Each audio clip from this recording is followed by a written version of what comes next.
High বিজয় madam, এটা চোর ধরছে, আর কি করবো বলেন? আলিফ আলিফ আমার এক্স হাজবেন্ড এত বছর পর।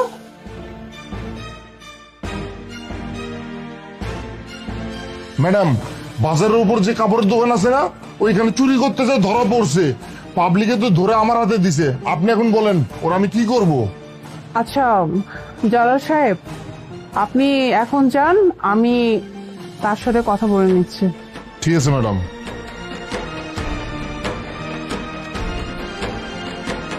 জি, আপনি চুরি কেন করলেন? ম্যাডাম, আমি চুরি করি নাই, সত্যি কথা কইতাছি। আমি চুরি করি নাই। চুরি তো করছে ছোট নে, শুধু শুধু আমার নাম দিছে যেন আমারে চাকরি থেকে বাইর করে দেয়। আমি তো ওই দোকানের সব থেকে বিশ্বস্ত কর্মচারী। আমার একটু বেশি ভালোবাসে, এটা সহ্য করতে পারে না। এজন্য ভাবছে আমার চুরির দায় দিব, আমার অপবাদ দিব, দিয়ে আমার বাইর করে দিব। এই জন্য এই নাটক সাজাইছে। আমি সত্যি কথা কইতেছি, আমি আমি চুরি করি নাই ম্যাডাম। আচ্ছা বুঝলাম। আহ, আমি জানি আপনি চুরি করতে পারেন না। আপনার অনেক ধন্যবাদ ম্যাডাম। আমি আমি তেরে যাই। শুনুন, কিছু না মনে করলে একটা কথা জিজ্ঞেস করি আপনাকে। আপনি নূর আলিফ, রাইট? হ, আমার নাম তো নূর আলিফ। আপনি কেমনে জানলেন? হ্যাঁ, আমি আপনাকে শুরুতেই চিনে ফেলছিলাম। আমি আপনাকে খুব ভালো করেই চিনি। আমারে চেনেন কেমনে? আহ, আপনার ওয়াইফ আমার বেস্ট ফ্রেন্ড। সো আপনার ওয়াইফের সাথে আপনার ছবি দেখেছি। ইভেন আপনার ওয়াইফ সবসময় আপনার কথা বলতো। যাই হোক, এসব ব্যাপারটা বাদ দিই।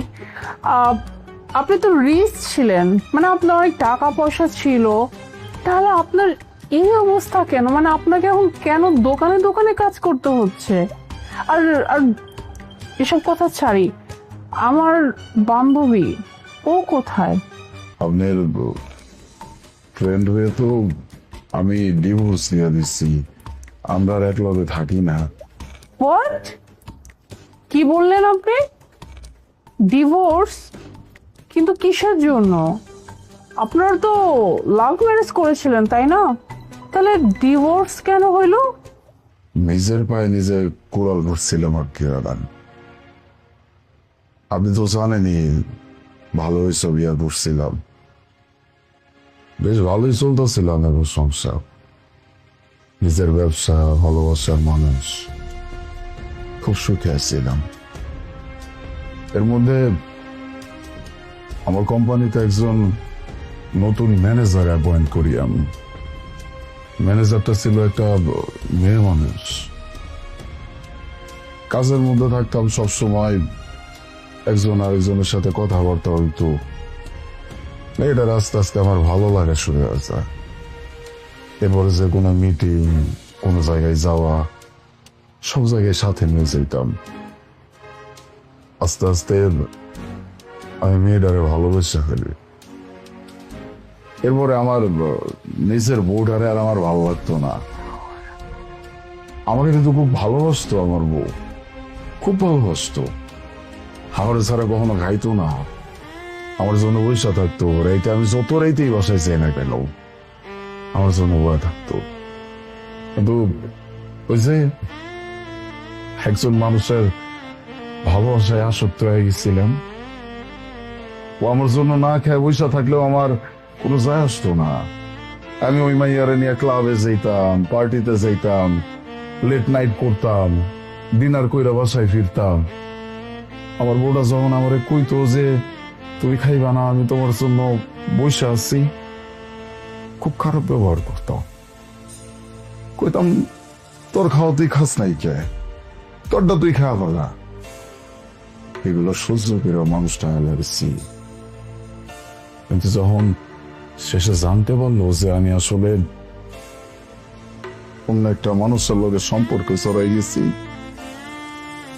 ব্যাপারটা ও নিতে পারেন না রে। আমার লোক একটা তুমুল ঝগড়া হারাই গেছিল। আর আমি বুঝছিলাম যে এটাই আমার কাছে সুযোগ। এই ঝগড়ার কারণে আমি আমার বউয়ের গায়ে পর্যন্ত হাত তুলেছিলাম ওই প্রথমবারের না। তারপরে ভেবেছিলাম তোর লগে আমি আর থাকবো না। তুই যেহেতু সব জেনে গেছোস, আমি তোর লগে থাকবো না। তারপরে আমি আমার বউটারে ডিভোর্স দিয়ে দিচ্ছিলাম। ডিভোর্স যে দিচ্ছি খালি তা না, আমি আবার ওই মাইয়ারে বিয়ে করছিলাম। ভাবছিলাম এইবার বুঝি আমার সুখের দিন আইব। কিন্তু আসলে যে আমার জীবনের সব থেকে বড় ক্ষতিটা এই সময় হইছে, এটা আমি বড় বুঝতে পারছি। বিয়ের পরে 6 মাস খুব ভালোই ছিল। তারপরে ব্যবসার কাজে আমি 2 মাসের জন্য বিদেশে গেছিলাম। বিদেশ থেকে আইসা শুনি যে আমার দ্বিতীয় বউ চলে বলে কৌশলে কখন যে আমার কাছ থেকে আমার সমস্ত সম্পত্তি, ব্যবসা বাণিজ্য, টাকা পয়সা, ব্যাংক ব্যালেন্স নিজের নামে কইরা নিচ্ছে, আমি নিজেও জানি না। আমার বাড়িতে আমি ঢুকতে পারি নাই। আমারে দারোয়ান দিয়া ঘাট ধাক্কা দিয়ে বাইর করা দিচ্ছিল। ওই দিন আমি বুঝতে পারছিলাম যে নিজের ভালোবাসার মানুষের লগে যদি কেউ কোনোদিন অন্যায় করে, এটা বিচার আল্লাহ করে। আমার যা হইছে, আমার যে পরিণতি, এগুলা আমার প্রাপ্য ছিল। ওই দিন থেকে আমি একবারে মিশ্র, আমার আর কিছু না। বুঝতে পারছি। আচ্ছা, কিছু না মনে করলে আরেকটা কথা বলি। আপনার ওয়াইফটা আপনাকে অনেক ভালোবাসে, তো আপনার জীবনে যেহেতু এত কিছু ঘটে গেছে, আর আপনি যে মেয়ের জন্য আপনার ওয়াইফকে ছেড়ে দিয়েছিলেন, সেই মেয়ে তো আর এখন আপনার লাইফে নাই। তো আপনি তো চাইলে আপনার ওয়াইফের কাছে ফিরে যেতে পারতেন, আর ওকে সবকিছু খুলেও বলতে পারতেন। এমনও তো হতে পারতো যে সবকিছু শোনার পরে হয়তো আপনাকে ক্ষমাও করে দিতে পারতো, আবার আপনাকে অ্যাকসেপ্ট করে নিত। কোন মুখে চাইতাম না? সেই মানুষটা আমার এত ভালোবাসছে, আমার এত স্বপ্ন পড়ছে, আমি তো তারই চিনি। আল্লাহ অন্যায় করছে, অন্যায় করিল বলইব, বিশাল বড় পাপ করছে। আমি যদি তারে যাই কইতাম তোমারে ছাড়ার পর আমার জীবনের এই দশা, মানুষটা তো আমার এনে হাসতো, ভাবতো যে আমার এখন সর্বস্ব হারায় গেছে, এজন্য আমি তার কাছে এসেছি। সিম্পাথি না হলে গেছি, আমি এটা চাই নাই। আসলে আমার ওর সামনে দাঁড়ানোর কোনো সাহস আমি নিজের ভিতরে জমাইতে পারি নাই। আর তাছাড়াও মানুষটার লগে যে অন্যায় করছি, আমার প্রতি যদি কোনো কিছু জন্মায়, এটা খালি ঘৃণাই জন্মাইব। সময় তো কম হয় নাই ম্যাডাম। হয়তো অন্য কাউরে বিয়ে করে এতদিনে নিজের জীবনটা সুন্দর করে সাজা আনিছে। আমি চাই ও ভালো থাকুক, আমি চাই। ঘৃণা সবার প্রতি কি ঘৃণা সবসময় জন্মায়? জন্মায় না। যেমনটা তোমাকে আমি এখনো ঘৃণা করতে পারিনি। সাদিয়া, তুমি? হ্যাঁ, আমি জানি তোমার কাছে ক্ষমা চাওয়ার মুখ আমার নাই। এরপরও আমি তোমার কাছে হাত জোর করে ক্ষমা চাইতেছি। আমি অন্যায় করছি, তোমার সাথে পাপ করছি। আমি তোমার কাছে ক্ষমা চাইতেছি। যদি সম্ভব হয় আমার মাফ করে দিও। তুমি আমার কাছে মাফ চাইতেছো, কিন্তু যখন আমি তোমার সামনে আসলাম ঠিক তখনই আমার কাছে মাফ চাইতেছো। তুমি কিন্তু চাইলে আমার কাছে ফিরে আসতে পারতা, বাট এতটুকু ভরসা আসলে আমার প্রতি বোধহয় তোমার ছিল না। আলিফ, তুমি আমাকে ছেড়ে দিছো সেটা আমি জানি, কিন্তু তুমি আমাকে ছেড়ে চলে গেছিলে ঠিকই, কিন্তু আমি তোমাকে ভুলতে পারিনি। তোমার কাছ থেকে ফিরে আসার পরে আমার জীবনটা সম্পূর্ণ এলোমেলো হয়ে গেছিল। আমি তো ভেবেই নিয়েছিলাম হয়তো আমি আমার জীবনে আগাতেই পারবো না, কিন্তু আমার ফ্যামিলি, আমার ফ্রেন্ড সার্কেল সবাই আমাকে বাঁচতে সাহায্য করছে, যার জন্যই আজকে হয়তো আমি তোমার সামনে এখনো আছি। তাহলে কবে শেষ হয়ে যেতাম। তুমি তুমি কি করে ভাবলে যে আমি তোমাকে ঘৃণা করব? আমি তোমাকে কখনোই ঘৃণা করতে পারতাম না, বিশ্বাস করো। আর তুমি আমার কাছে মাফ চাইতেছো না, যদিও তুমি আমার সাথে অনেক বড় একটা অন্যায় করছো, তোমাকে তার এমনি এমনি মাফ করা যায় না, তাই না? তুমি যদি আমার কাছে মাফ পেতেই চাও, তাহলে আমার একটা শর্ত তোমাকে রাখতে হবে। কি রাখবে তো? সত্য? কি শর্ত? তেমন কিছু না, ভেবো না যে আবার বেশি কিছু চাইবো। আমার শর্তটা হচ্ছে তোমাকে আবার আমাকে বিয়ে করতে হবে। মানে আমি চাই তুমি আবার আমার জীবনে আসো, আমরা আবার একসাথে আমাদের বাকি জীবনটা কাটাবো। কি কইতাছ? সেই মানুষটা তোমার লগে এত বড় অন্যায় করছে, তোমার জীবনটারে নরক বানায় দিছে, তুমি আবার সেই মানুষের বিয়ে চলতেছ? হ্যাঁ, আমি এই মানুষটাকে আমি আমার জীবনে আবার ফিরিয়ে আনতে চাচ্ছি। কেন জানো? ওই যে বললাম যে আমি তোমাকে কোনোদিন ঘৃণা করতে পারবো না। আমি তো তোমাকে অনেক ভালোবাসি আলিফ, আমার পক্ষে সম্ভব না তোমাকে ছাড়া বাঁচা। হ্যাঁ, আমি নিজেকে কোনো রকমে গুছিয়ে নিচ্ছিলাম, কিন্তু আজকে যখন আমার চোখের সামনে তোমাকে দেখলাম, বিশ্বাস করো আমার কাছে একটা মুহূর্তের জন্য মনে হচ্ছিল যে আমি আবার তোমাকে হয়তো ফিরে পাবো। কিন্তু যখন তোমার পুরো কাহিনী শুনলাম, তখনই আমি ডিসাইড করে নিচ্ছি যে না, আমি আর ওকে যেতে দিব না। তাই আলিফ, প্লিজ আমার সত্যটা রেখো। আমি চাই তুমি আমাকে আবার বিয়ে করবে। কি করবে তো? আমি আর তোমার হারাইতে চাই না।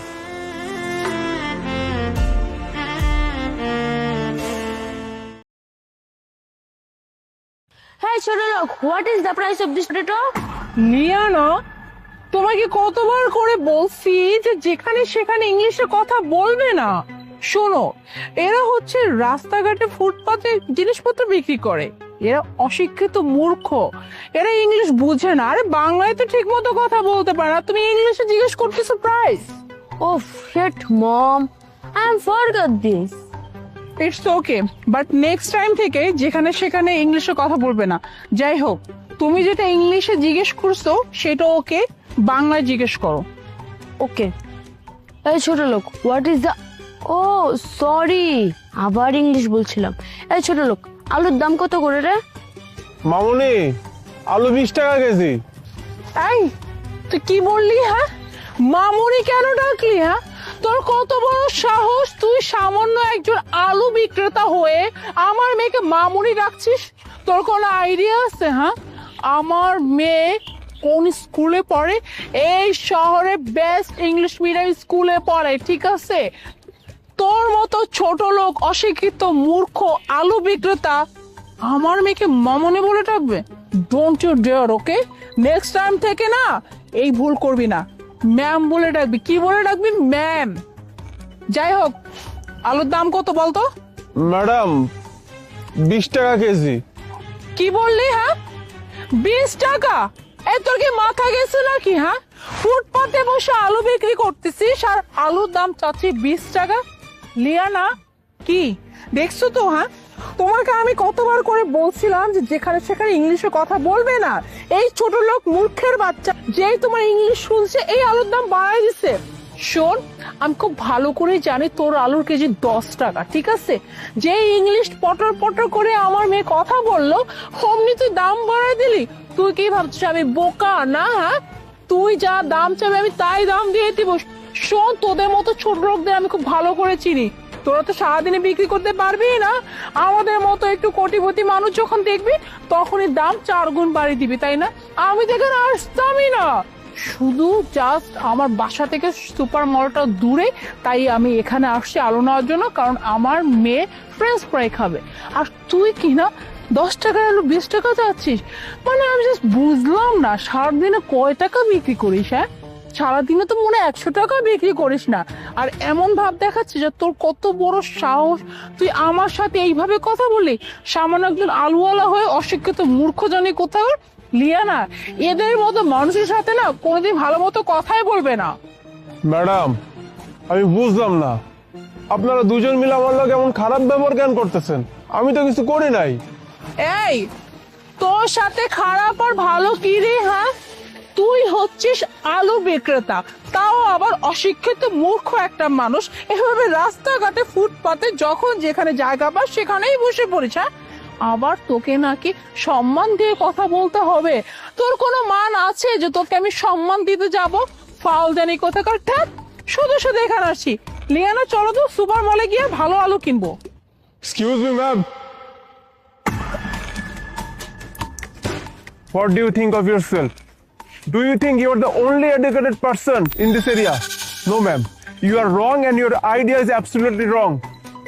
I can also speak in English and I have been listening to you for a while because I am selling these potatoes here and this is my business and you guys don't have that right to insult me. Now tell me, why you guys are silent now? বলেন আপনারা এখন silent কেন? মানুষ মনে হয় না আমাকে? আমাকে কি দেখে মানুষ মনে হয় না? আমি রাস্তার ধারে আলু বিক্রি করি, এটাই কি আমার অপরাধ? শোনেন ম্যাডাম, আমি পড়ালেখা করা শিক্ষিত একজন যুবক, আমি গ্র্যাজুয়েশন কমপ্লিট করেছি, চাকরি পাই না। দেশের যে অবস্থা, চাকরি পাবো কি করে? আমার তার মামা খালুর জন্য নেই, আমার লাখ লাখ টাকাও নেই যে ভালো কোনো বিজনেস করব। তাই সামান্য কিছু টাকা ছিল, সেই টাকা দিয়ে রাস্তার ধারে বসে আলুর ব্যবসা করছি এবং এটা আমার হালাল ব্যবসা। আর আপনারা দুজন আমার সঙ্গে এটা কেমন ব্যবহার করছেন? আমার ভাবতেই অবাক লাগছে যে আপনি ওর মা। একটা মা একটা সন্তানকে শিক্ষিত করার জন্য যে পরিমাণ এফোর্ট দেয়, সে এফোর্ট তো আপনার মাঝে নাই। আপনি কি শিক্ষা দিচ্ছেন আপনার বাচ্চাকে? এতটুকু একটা বাচ্চা, সেই বাচ্চাকে আপনি কোথায় শেখাবেন যে মানুষকে সালাম দিয়ে কথা বলতে হয়, মানুষের সঙ্গে ভদ্রভাবে কথা বলতে হয়? সেটা আপনি করছেনই তো না, উল্টো আপনি তাকে কি বলছেন? আমরা যেহেতু আলু বিক্রি করি, আমরা তো ছোট লোক, ছোট লোকদের সঙ্গে এত সম্মান দিয়ে কথা বলতে হয় না। এইটুকু বয়সে এই মেয়েকে যদি আপনি এইভাবে শিক্ষা দেন, এই মেয়ে বড় হওয়ার পরে এই মেয়ের মেন্টালিটি কেমন হবে? বলেন আমাকে, এই মেয়ের মেন্টালিটি কেমন হবে? অবশ্য এই মেয়ের মেন্টালিটি কেমন হবে বলেন? যার মার মেন্টালিটি এমন, তার মেন্টালিটি যে কেমন হবে সেটা তো আর বোঝার কোনো বাকি নেই। ম্যাডাম, একটা কথা বলি আপনাকে, মানুষকে না মানুষ ভাবতে শেখেন। আজকে আমি এখানে ব্যবসা করছি, আমি কোনো চুরি করছি না। ব্যবসা হালাল একটা উপার্জন, আমি হালাল ভাবে উপার্জন করছি। আর আপনি কিছুক্ষণ আগে কি বললেন? আপনি সুপার শপ ছাড়া শপিং করেন না। তো ম্যাডাম, যার অভ্যাস সুপার শপে শপিং করার, সুপার শপে শপিং করলে তো অনেক সময় ট্যাক্স দিতে হয় বা চড়া দামে জিনিসপত্র কিনতে হয়, তখন সেখানে টাকা দিতে আপনাদের একটু কষ্ট হয় না।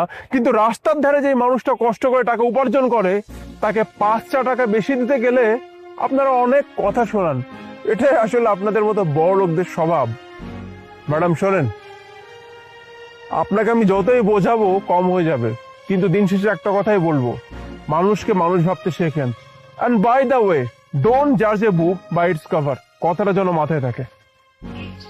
মানে আপনি এতটা শিক্ষিত আর এতটা ফ্লুয়েন্টলি ইংলিশে কথা বলতে পারেন, আমি তো বিশ্বাসই করতে পারছি না। আর আমি আপনাকে এতক্ষণ যাবৎ কতটা মিসআন্ডারস্ট্যান্ড করে আপনাকে কত কথা শুনিয়েছি। I am really sorry.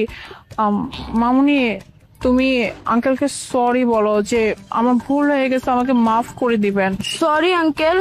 থাক মামুনি, তোমাকে সরি বলতে হবে না, এখানে তো তোমার কোনো দোষ নেই।